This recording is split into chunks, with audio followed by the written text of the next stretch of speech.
to Happy Easter Thing. We are going to be reading a story, but first we're going to be reading the Bible, and then we're going to be doing the synopsis, and then we're going to be reading Pilgrim's Progress. Hope you guys enjoy. Make a like button, subscribe, and bell this video. I am Chest Plate. Here's my dad to read the Bible.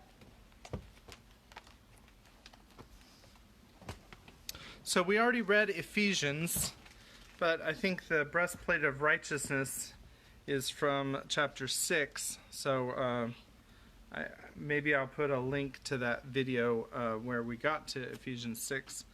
Gosh, I think that was in Mara. All right, so we're in Exodus chapter 24. This is maybe one of the most important chapters, even though it's short, of the book of Exodus, because this is, if I'm remembering correctly, this is the chapter in which the people accept the covenant that God is offering them. So let's go ahead and get started. This is the English Standard Version of Exodus chapter 24. Then he said to Moses, he being God, of course, "Come up to the Lord, you and Aaron, Nadab, and Abihu, and 70 of the elders of Israel, and worship from afar.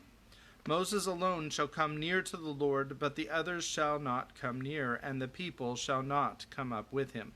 Moses came and told the people all the words of the Lord and all the rules. And all the people answered with one voice and said, "All the words that the Lord has spoken we will do." And Moses wrote down all the words of the Lord. He rose early in the morning and built an altar at the foot of the mountain and 12 pillars according to the 12 tribes of Israel. And he sent young men of the people of Israel who offered burnt offerings and sacrificed peace offerings of oxen to the Lord. And Moses took half of the blood and put it in basins, and half of the blood he threw against the altar. Then he took the blood of the covenant and read it in the hearing of the people. And they said,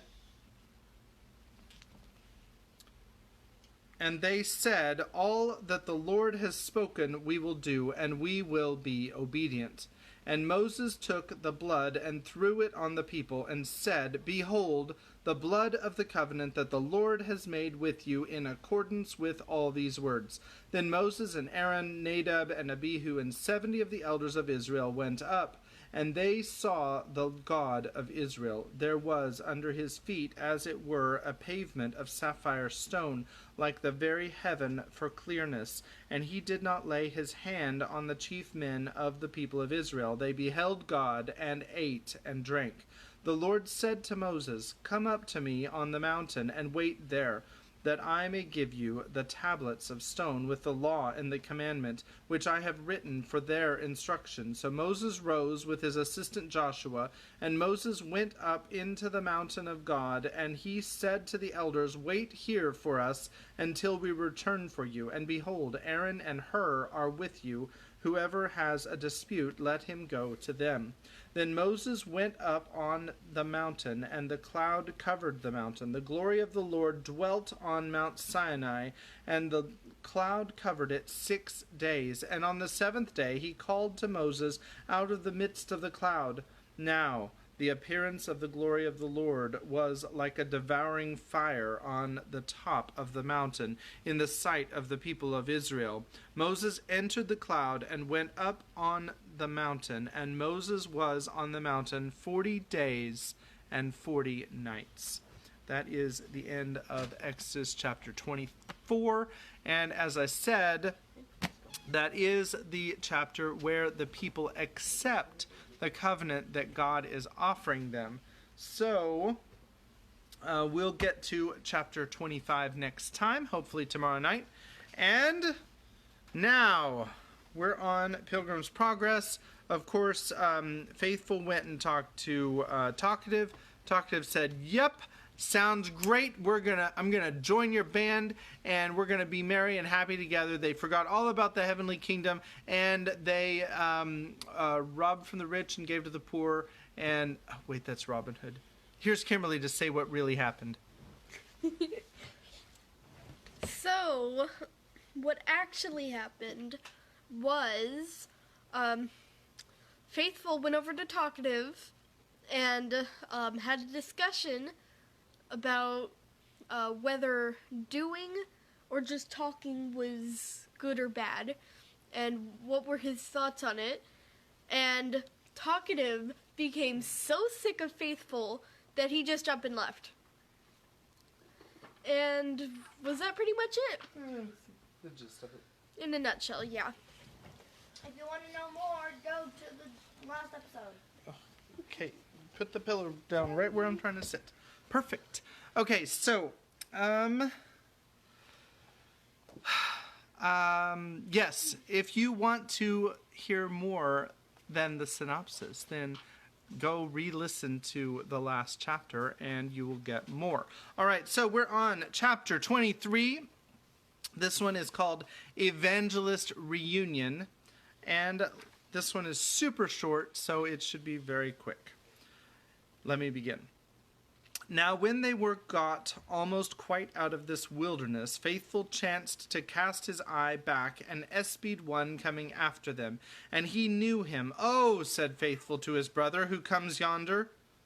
Then Christian looked and said, "It is my good friend Evangelist." "Aye, and my good friend too," said Faithful, "for 'twas he that set me on the way to the gate." Now was Evangelist come up in unto them, and thus saluted them.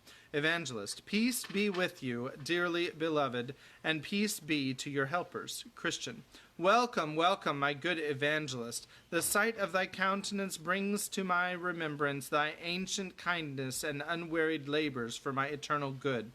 Faithful, "And 1,000 times welcome," said good Faithful, "thy company, O sweet Evangelist, how desirable it is to us poor pilgrims." Evangelist, "Then," said Evangelist, "how hath it fared with you, my friends, since the time of our last parting? What have you met with, and how have you behaved yourselves?" Then Christian and Faithful told him of all things that had happened to them in the way, and how and with what difficulty they had arrived to that place.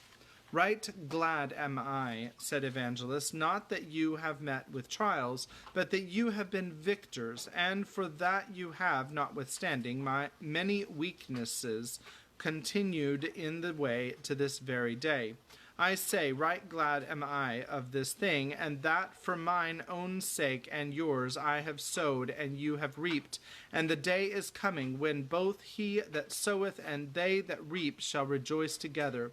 That is, if you hold out, for in due season ye shall reap if ye faint not. The crown is before you, and it is an incorruptible one. So run that ye may obtain it. Some there be that set out for this crown, and after they have gone far for it, another comes in and takes it from them. Hold fast, therefore, that you have. Let no man take your crown. You are not yet out of the gunshot of the devil. You have not resisted unto blood, striving against sin. Let the kingdom be always before you, and believe steadfastly concerning the things that are invisible. Let nothing that is on this side the other world get within you. And above all, look well to your own hearts and to the lusts thereof, for they are deceitful above all things, and desperately wicked. Set your faces like a flint. You have all power in heaven and earth on your side.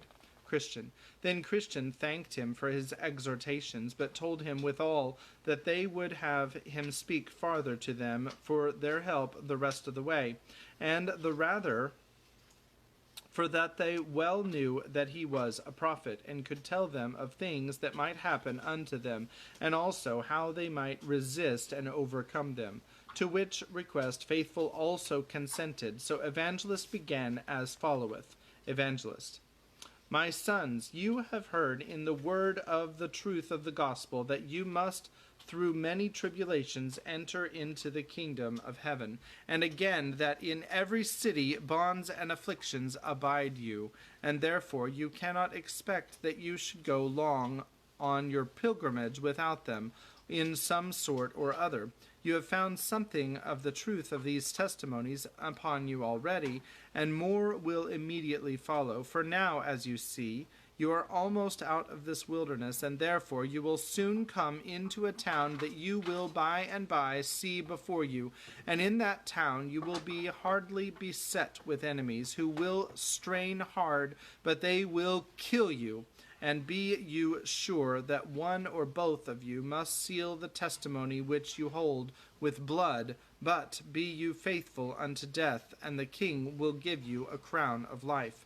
He that shall die there, although his death will be unnatural, and his pain perhaps great, he will yet have the better of his fellow, not only because he will be arrived at the celestial city soonest, but because he will escape many miseries that the other will meet within the rest of his journey. But when you are come to the town, and shall find fulfilled what I have here related, then remember your friend, and quit yourselves like men, and commit the keeping of your souls to God in well-doing, as unto a faithful Creator. And that is the end of chapter 23. So next time we will read chapter 24, which is called Vain Fair, Hubbub in the Fair, in the Cage, which sounds very adventurous. And the first word is then. So we will read that one hopefully tomorrow, but definitely the next time that we meet together on the live stream. So God bless you, and then? I hope that you have a wonderful night and that God richly blesses you, and we will see you then. Thank you. Bye.